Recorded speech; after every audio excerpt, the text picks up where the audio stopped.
জালিমরা দেখবেন ওরা অন্যায় করতে দ্বিধাবোধ করে না।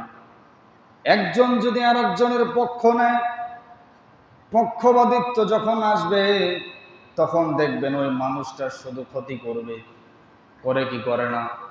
বর্তমান সমাজে দেখবেন বিভিন্ন জায়গায় যখন সিটি কর্পোরেশন ইলেকশন হয়, দেখবেন একজন আর একজনের প্রতিদ্বন্দ্বী হয়, হওয়ার পরে যদি ভোটে তারা যদি না পায়, তারা দেখা যাচ্ছে বিভিন্নভাবে চক্রান্ত শুরু করে, একটার পর একটা চক্রান্ত শুরু করে।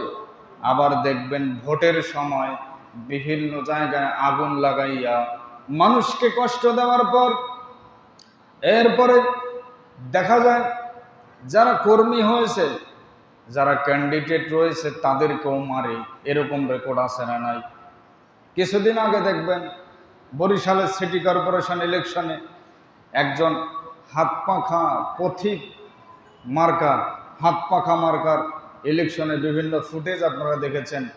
ওই ফুটেজে দেখা গেছে শায়েখ ফজলুর রহমান, সৈয়দ মুফতি ফয়জুল করিম পীর সাহেব চরমনাই, তেনাকে অকাত্যভাবে নির্মমভাবে তেনাকে আঘাত করা হয়েছে। এমন আঘাত করা হয়েছে একদম ভোটের সময়, মানে প্রতিদ্বন্দ্বিতা থাকলে যা হয়, হিংসা থাকলে যা হয়।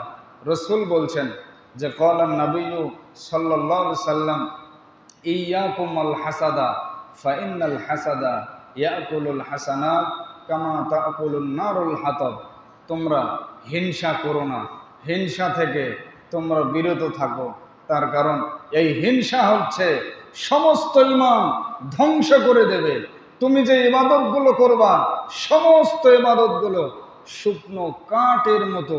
শুকনো কাঠে যখন আগুন দেওয়া হয়, আগুন দেওয়ার পরে ওই শুকনো কাঠটা জ্বালিয়ে পুড়িয়ে তছনছ হয়ে যায়। রসুল বলছেন যদি কোনো ব্যক্তি হিংসা করে তাহলে ওর সমস্ত আমলগুলো ওই শুকনা কাঠের মতো বরবাদ হয়ে যায়। নাউজুবিল্লাহ বলেন।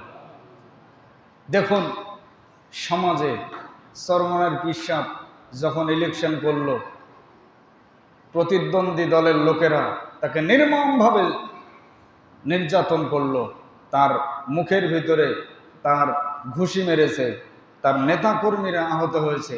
আমি আজকের এই জুমা মসজিদ থেকে বলতে চাই, যারা এই সমস্ত অন্যায় বিচার করেছে, আল্লাহর কাছে তাদেরকে জবাব দিতে হবে।